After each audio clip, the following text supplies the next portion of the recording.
Бұл ырым бұрыннан бар екен, бірақ мен мұндайды алғаш көріп тұрмын. Өзімде 4 баланың анасымын. Алайда босанар сәтте маған мұндай ырымды ешкім жасамаған еді. Тек қана 3-ші баламды босанар кезде анам қонаққа келген болатын. Толғағым басталып, перзентханаға шығар алдында өз төсегіме аунатып, «Он болсын, босануын жеңіл болсын» деп ырымын жасап шығарып салды. Толғағы келген әйелдің тез босануы үшін үйдегі сандықтардың аузын ашып, түйіндерді босатып қоятын ырым да бар.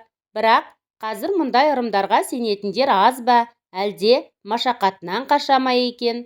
Осы ырымды жасадық дегендер де аз. Мүмкін қазақтың ежелгі ырым тыйымдары мен салт дәстүрлерін сақтайтын үлкендеріміз де азайып бара жатқан шығар. Ол үшін біреуді кінәлаудың қажеті жоқ деп ойлаймын.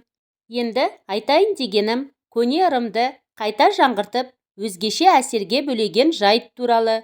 Нағашы әпкем осыдан 1 жыл бұрын тұңғышын үйлендіріп, келін алды. Келіннің төркіні негізі қандастар. Осында көшіп келгеніне 10 жылға жуықтаған отбасының қызы. Бір-бірін өздері тауып, көңілдері жарасып тұрған соң, әпкем де жастардың бетін қақпай, бастарын қосқан болатын. Той жасаған кезде де екі жақтың аздаған өзгешіліктері байқалып тұрды. Біздің құда күту салтымыз бөлек, кәде, сый-сияпатымыздың да берілу реті олардан бөлектеу екенін байқадым. Әпкемнің құдалары Қытай жақтан, Монғолиядан көшіп келген.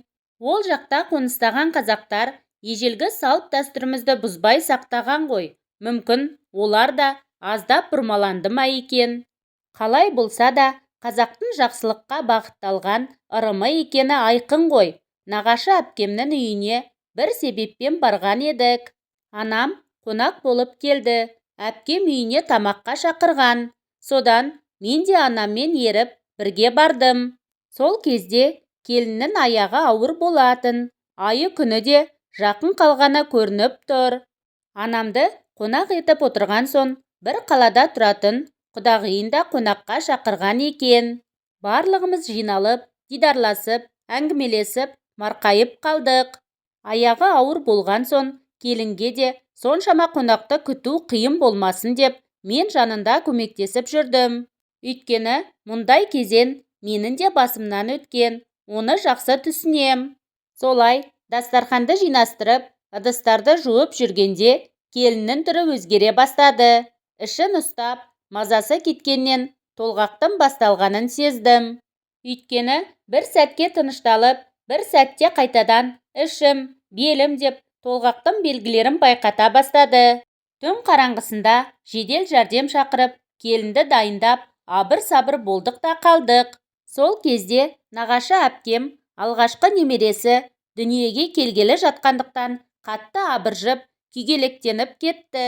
Керісінше, құдағи сабырлы адам екен. Бәлкім, қыз ұзатып, келін түсіріп, немерелі болған адам болған соң, бұл жағдайда тәжірибесі молдау шығар.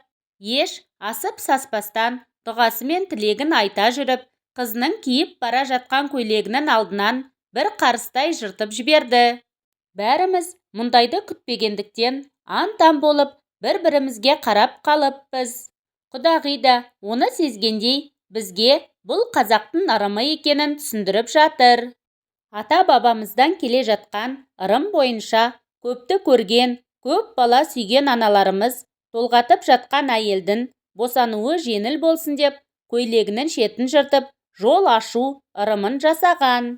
Мен де мұны өз ойымнан шығарып, аспаннан алып жатқан жоқпын. Мен де енемнен, анамнан көргенімді қайталап, қызым аман есен сәбиін қолына ұстап келсін деген жақсы ниетпен жасап жатырмын деді. Әрине, ана ғой ол кісі, қызы үшін қатты уайымдады. Босанды деген сүйінші хабар жеткенше тағатсызданып, тыным тауып отыра алмады.